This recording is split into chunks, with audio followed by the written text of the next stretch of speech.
Stepping into the castle, our heroes can't help but admire the opulence, even if it is somewhat marred by the sight of Bandit Keith, sprawled out on a couch as if he owns the place. Sardonically toasting them with an expensive-looking glass, Keith snarks that he was starting to wonder when the other finalists would show up, though he wasn't expecting it to be little Seto and his pipsqueak posse. Making a fist, Joey growls that Keith will see who's a pipsqueak when he gets his hands on him, with it taking Tristan and Bakura to hold their blonde friend back. Still smirking, Keith calls Joey nothing but a little puppy dog, all bark and no bite, before looking at the Moto brothers, taunting that he's looking forward to putting Seto in his place after their last duel. Well, as for Yugi, he's not even worth his time, since everyone knows he only got here by riding his bro's coattails. Now it looks like Seto wants to punch Keith, though before he can indulge this impulse, a man in a suit and jacket enters the antechamber, introducing himself as Croquet, and informing the finalists and their friends that with them all present, Master Pegasus would like to greet them all. Scowl twisting his scruffy face, Keith scoffs that he couldn't care less what that fop Pegasus has to say, rudely instructing the man to instead have the kitchen send up a burger, since he's gotten good and comfy on this couch, and doesn't intend to leave it until his first duel. In a voice of trained politeness, Croquet replies that Keith is free to skip the opening remarks if he so chooses, though it would be wise to attend, as this will be the one and only time Master Pegasus explains the rules of the finals, including the prizes the winner may receive. This catches everyone's attention, though for very different reasons, with the four finalists along with Taya, Tristan, Bakura, and Mokuba converging on the viewing gallery balcony across from Pegasus' throne. In his effete voice, Pegasus greets his guests, welcoming them to his castle, and more importantly to the playoffs of the Duelist Kingdom tournament. He then explains the finals will be a series of single elimination duels, in which each finalist must present either a Glory of the King's hand, or Glory of the King's opposite hand card to be allowed to participate. Depending on which they choose, the winner of these playoffs will either receive the $3 million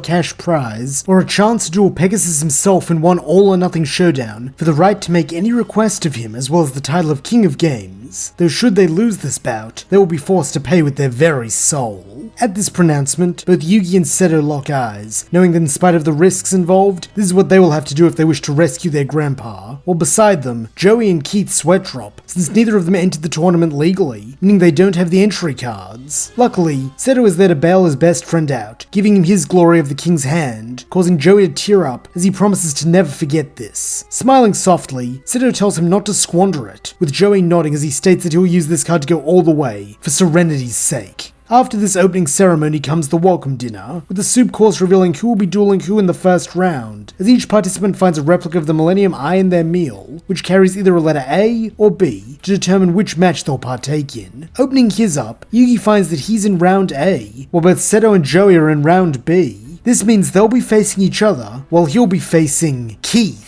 Having pulled out his own slip of paper, Keith cackles this tournament will be easier than he thought if he's clobbering the shrimp first. Standing his ground, Yugi tells the American not to be so sure, since the duel hasn't even begun. Though with a sneer, Keith tells Yugi to dream on, since he's a regional champ and intercontinental finalist, while the boy is just some punk kid. He then turns away from his opponent, the dismissal obvious, while a little further down the table, Seto and Joey stare at each other. Though they had both always known it could come to this, to be facing off so early feels surreal, with neither quite knowing how to articulate their complicated feelings. Finally, Joey breaks the silence, sticking out a hand to Seto and saying may the best duelist win, a claim the Brennan is happy to agree with, even if you can feel some misgivings brewing. A little later, everyone retires to their rooms, and while Joey and most of the others are able to sleep without issue, Yugi cannot, his mind firmly on tomorrow's duel, and more importantly, on whether he should allow himself to draw on the power of the puzzle spirit. Having similar sleeping problems, Seto decides to check in on his brother, being unsurprised to see him still awake, and when he hears what's on his mind, he takes a seat beside him, so they can work through this problem together, like they did the Millennium Puzzle as kids. However, as soon as Seto's hand touches the puzzle, something strange happens. The floor at the far side of Yugi's guest room begins to warp and ripple, with a man clad in a turban and flowing robes rising from the distortion. Suspecting this is another one of Pegasus's tricks, Seto orders this man to explain himself, with the newcomer introducing himself as Shadi, before stating that he was summoned here by disturbances coming from the Millennium Puzzle which he must investigate. Still suspicious, Seto rises to stand between his brother and Shadi, barking that he's not going anywhere near the puzzle, since he's probably just another goon sent here to steal it. Chuckling softly, Shadi sighs that Seto always was so protective of the pharaoh, a claim which only further baffles Seto, though not as much as when Shadi quite literally walks through him, before raising his ankh necklace and pressing it against the puzzle. Demanding answers now, Seto instinctively grabs the intruder's shoulder, finding it strangely solid. This is hardly the biggest oddity to occur, as a moment later, he feels a jerk behind his navel as his spirit is sucked inside the puzzle, along with Shadi's. Landing on his front, Seto groggily asks where Shadi has taken him, with the robed man calmly replying they are within the Millennium Puzzle to investigate the disturbances he previously stated. He then proceeds to walk away, forcing Seto to leap up and follow him, demanding more information since these vague references to this so-called disturbance tells him nothing. Still impassive, Shadi elaborates, expositing how there are 7 Millennium items, 3 of light, 3 of darkness, and 1 that contains both and is meant to maintain the balance between them, with that being the puzzle. As of late, that balance has been upset, and as the keeper of the Millennium Scale and Key, it is up to him to find the source and correct the issue. Coldly, Seto states that he can tell Shadi the issue. It's the spirit who keeps inhabiting Yugi's body, adding he always knew that he was trouble. However, here Shadi chuckles once more, replying that actually he is the embodiment of light within the puzzle, though all the same, it would be worth paying him a visit, since if the shadows have begun to plague him, that would explain the imbalance. Wanting to see this for himself, Seto stays close to Shadi, following along as the turban-clad spirit begins navigating the bizarre layout of the puzzle's interior. More than once, the pair find themselves entering doors only to jump back out, as seemingly lethal traps are triggered, with Seto commenting these hardly seem like something an embodiment of light would create. Unfortunately, this distraction prevents Shadi from noticing the next trap, with the floor collapsing beneath the two of them and almost sending them tumbling into a bottomless abyss. Thankfully, at the last second, Seto feels a hand wrap around his, and looking up sees Yugi, with the two brothers giving each other relieved smiles at being reunited. Working together, they manage to pull themselves and Shadi back up, with the ghost giving his thanks, while Seto recounts what he's learned about the puzzle spirit. Despite his misgivings, Yugi is more inclined than Seto to believe the spirit is good, and so agrees to join their band as they seek him out. However, it seems there will not be a long journey, since as if reacting to Yugi's faith and pure heart, a door opens in the distance billowing light. Noting that it seems the spirit's partner has led them to him, Shadi followed by the boys steps through the door, and as expected, there stands the puzzle spirit. Genuflecting, Shadi addresses the spirit as "my king," causing puzzlement to cross everyone's faces, as the spirit apologetically states that he has lost his memories, and so does not know who this man is, or why he called him a king. Looking pleased, Shadi answers the spirit is that of an ancient pharaoh who ruled Egypt 5,000 years ago, and who gave up his memories for the good of the world.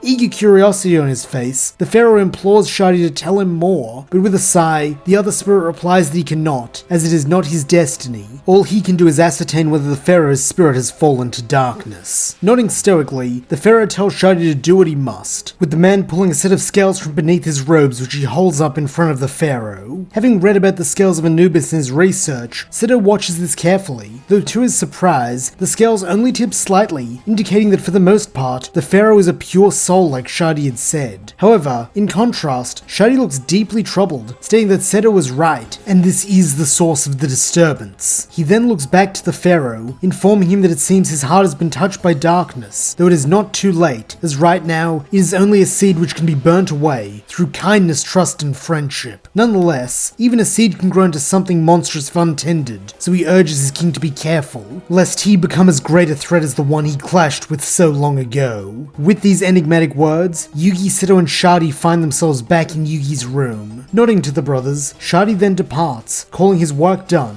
while even Seto admits that he needs to lie down after that ordeal. He then bids Yugi goodnight, his tone suggesting that even after Shadi's claims, he is not entirely sure the pharaoh is good, though perhaps he is also not as convinced that he is evil as he once was. This leaves just Yugi, at least that is what the boy thinks, until he sees another figure fade into view, the spirit of the pharaoh now able to appear in a spectral form outside Yugi's body. This is obviously just as new to the spirit as it is to Yugi, though both welcome this development, as it allows them to talk face to face like they did in the puzzle. Taking a seat on the bed, the pharaoh is the first to speak, wanting to clear the air by apologizing for his overreaction at the end of the duel with Mai, and promising that if Yugi can trust him, he will never cross that line again. Sitting beside him, Yugi smiles as he corrects that they will never cross that line again, since as partners, the responsibility lies with both of them to stay on the right path, and maintain that spiritual balance Shadi was talking about. Nodding stoically, the pharaoh agrees, calling Yugi wise beyond his years, before promising that in turn for Yugi's trust, he will lend the boy all his skill and help him save his grandpa, stating that he can count on him completely.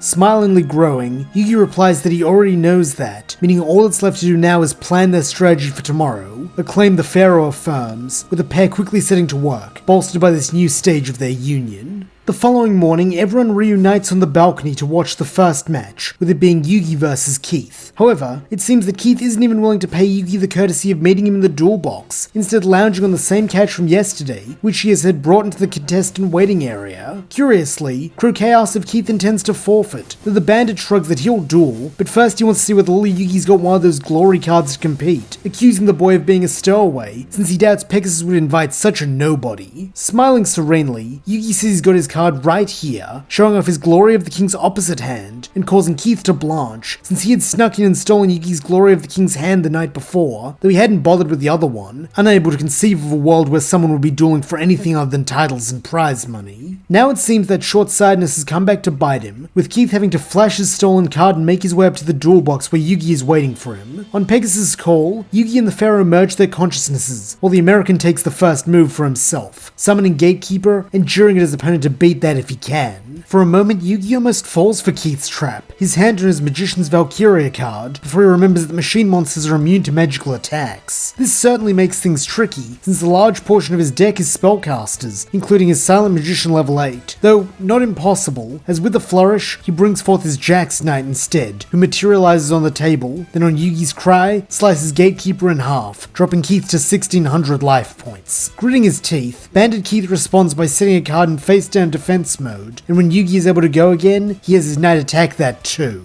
However, it seems this is a mistake, with the face-down monster being none other than Blast Sphere, who latches onto Jack's knight and detonates when Keith passes his turn, dropping Yugi to 1000 life points. Briefly, the loss of half his life points in one move sends Yugi into a panic, though when he feels the comforting presence of the Pharaoh beside him, he calms himself, returning his focus to the duel and playing Dawn Knight in defense mode, before ending his turn. Smirking now, Keith brings out his slot machine, calling it the last monster Yugi will ever see, as with a brain cackle, he has his machine destroy Dawn Knight, before laying down a face down and allowing Yugi to go again. Despite this setback, the fusion of Yugi and the Pharaoh remains calm this time, warning Keith to save his breath as he plays Magician's Valkyria in face-up defense position, along with a face-down trap. However, Keith pays this latter card no mind, attacking without hesitation, only for Yugi to reveal his Castle Walls trap, stating that even if his spellcasters can't attack Keith, there are still other ways they can hurt him. At once, a fortress rises up around Valkyria, shielding her, then as Slot Machine's attack hits it, it begins to crumble, with the stone striking the machine and dropping the American to 1300 life points, forcing him to end his turn. Now it is Yugi's move again, and refusing to waste the chance he's been given, he summons his Guardian of the Order in attack mode, with the fearsome Warrior of Light making short work of Slot Machine, and with it, another chunk of Keith's life points, leaving him with only 800, and putting Yugi in the lead. However, now it is time for Keith to spring a trap, revealing he previously played Time Machine, which he used to revive Slot Machine.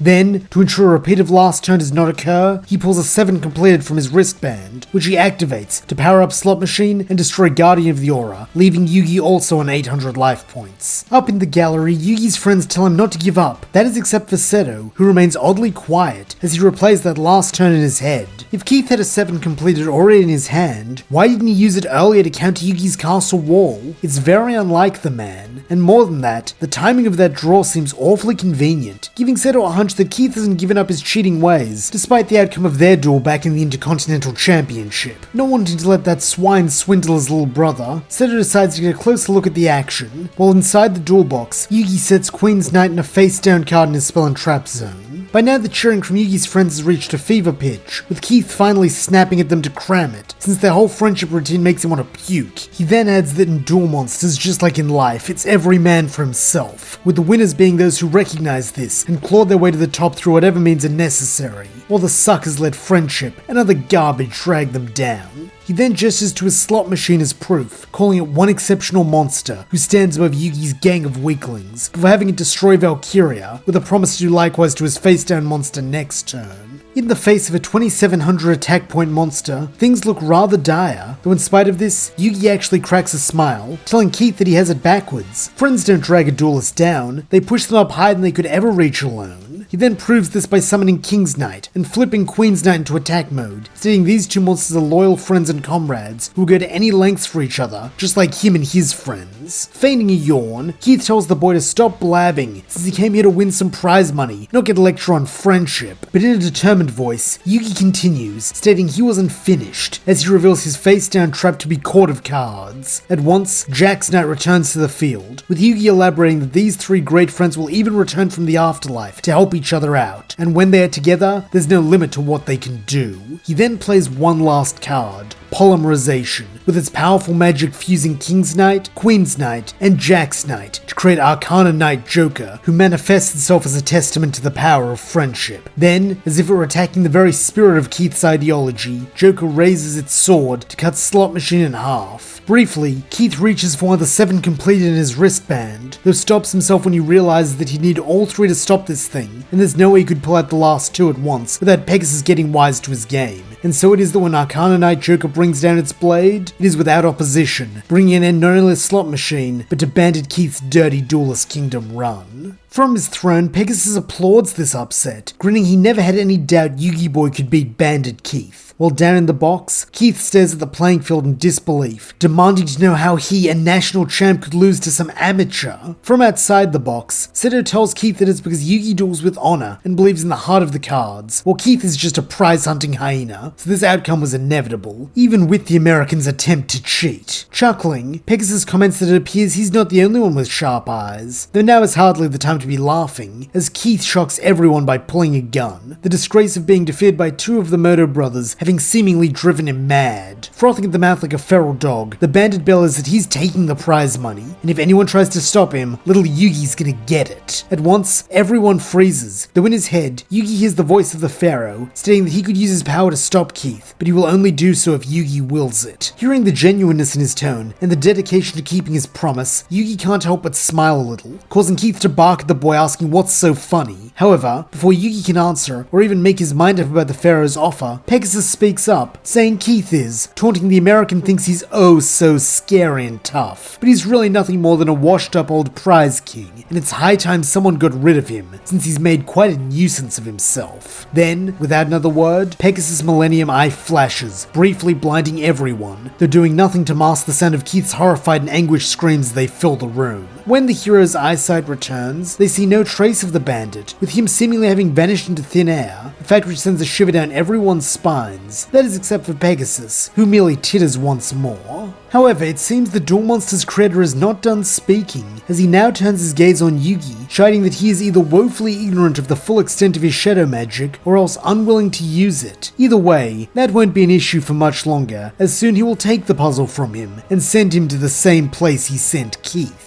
With this grim pronouncement, the second match begins with Joey and Seto facing off for the right to duel Yugi in the finals. Taking the first move, Seto begins defensively, setting a monster in face-down defense mode then ending his turn. Figuring Seto must have nothing good if he's starting on the defense, Joey decides to go in guns blazing, or rather, swords blazing, as he summons Flame Swordsman and tells it to attack with Flaming Sword of Battle. Letting out a battle cry, Flame Swordsman slashes the mystery monster, only for it to be revealed as Mystical Elf, whose 2,000 defense points cause Joey to lose 200 life points. Grabbing his head in frustration, Joey groans that he can't believe he fell for the oldest trick in the book, though in a calming voice, Seto tells his best friend not to lose his head, reminding him to focus on the duel and think through his next move, since he's faced bigger threats than this before. He then sets another monster and ends his turn, bringing it back to Joey, who takes Seto's words to heart as he plays shield and sword, swapping every monster's attack and defense and turning Mystical Elf from a defensive juggernaut into a weakling. Capitalizing on this, Joey then has Flame Swordsman incinerate the elf, with Seto praising the move as a well-played combo, before starting his own turn and flipping his set monster into face-up attack mode, revealing it to be Curse of Dragon. Shrieking fiercely, the dragon wastes no time in destroying Flame Swordsman, though keeping cool like Seto told him, Joey congratulates his buddy on this small victory, promising he'll get him back for it later. He then summons Battle Warrior in face-up defense mode, chuckling that it might have to be much later, as right now he doesn't have any monsters who can beat that Curse of Dragon, so for now he'll focus on protecting his life points, while also playing one card face down. Nodding approvingly, Seto calls this all strategically sound dueling, though he's afraid it won't protect Battle Warrior from his curse of dragon, as he commands his Drake to destroy the blue-skinned brawler. However, here something shocking happens, as when Curse of Dragon advances on Battle Warrior, it suddenly falls out of the sky, finding itself impaled in a spiked pit trap, as Joey reveals his face-down card to be Chasm of Spikes. He then adds with a chuckle that he only said he didn't have any monsters who could destroy Curse of Dragon. While across from him, Seto gives a conceding nod, putting his monster into the graveyard and watching his life points drop to 1500 due to the trap's effect. Up in the viewing gallery, Tristan whoops, claiming that he can't believe Joey's actually in the lead, having 100 more life points than Seto, though beside him, Tam muses that she can't either, since Seto should have easily been able to see through that trap. Worriedly, Mokuba asks what Taya's getting at, to which the brunette answers that from the way he's been dueling, she wonders if part of Seto wants Joey to win as well, since while Joey's been dueling his very best all match, Seto seems to be treating this like one of the friendly duels he and Joey used to have back home, with him even coaching Joey when he's made mistakes. Defiantly, Mokuba protests that Seto would never throw a duel, to which Taya agrees, saying he'd never do it consciously,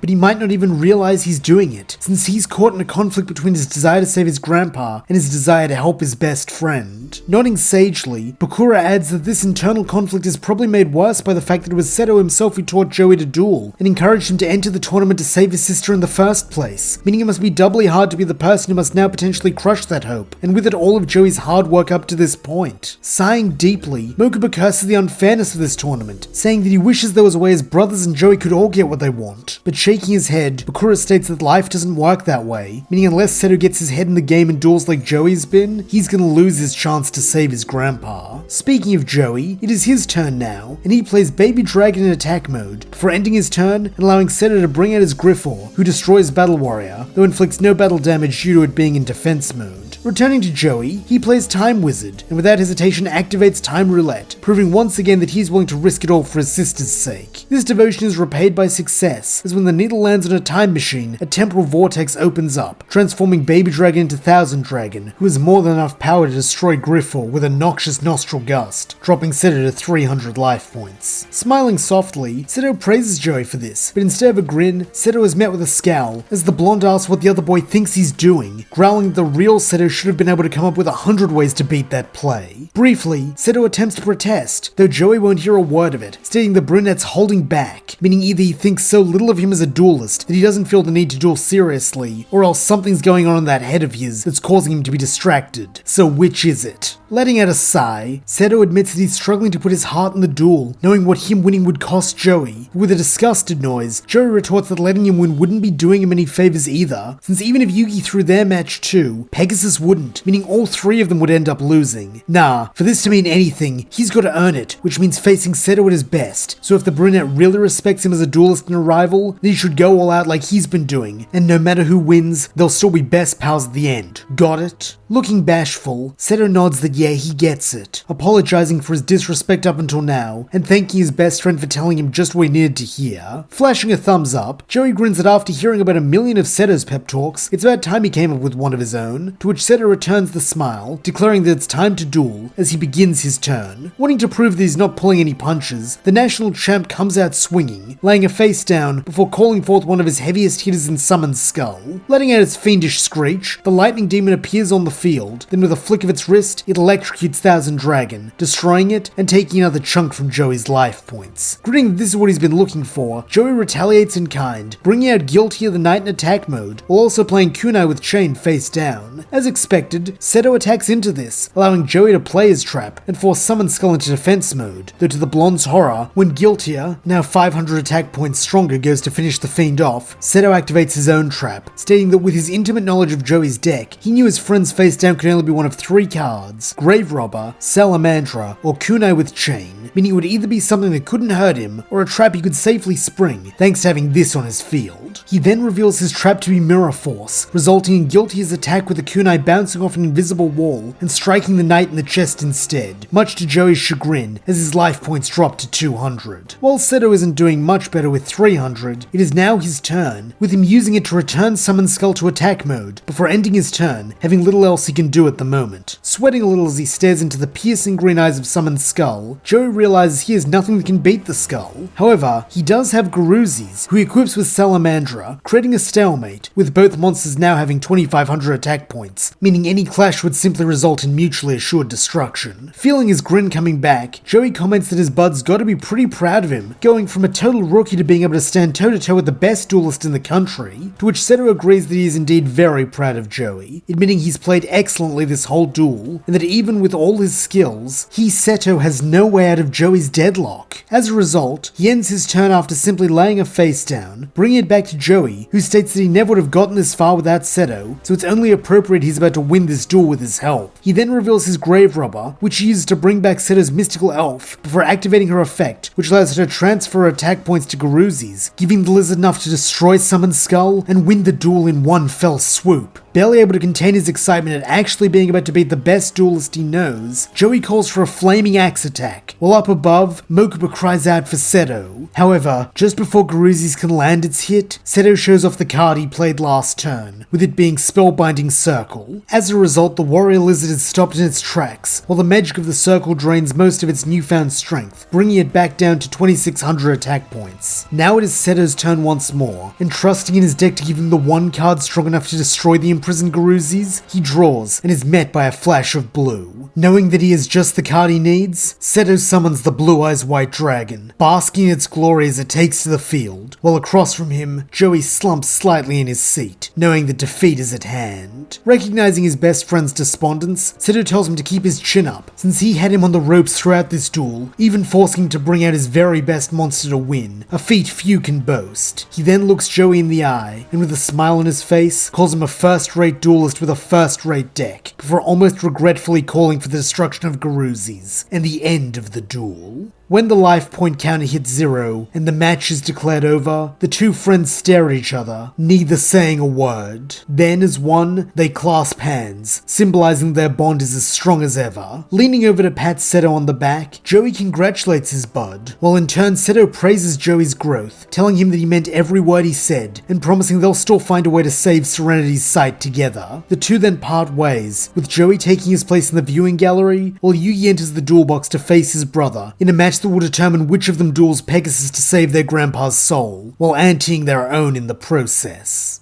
And that's where we'll leave things for now. Thank you so much for listening. I hope you enjoyed it. And if you did, please don't forget to like, subscribe, and leave your thoughts, suggestions, or screams of rage in the comments below.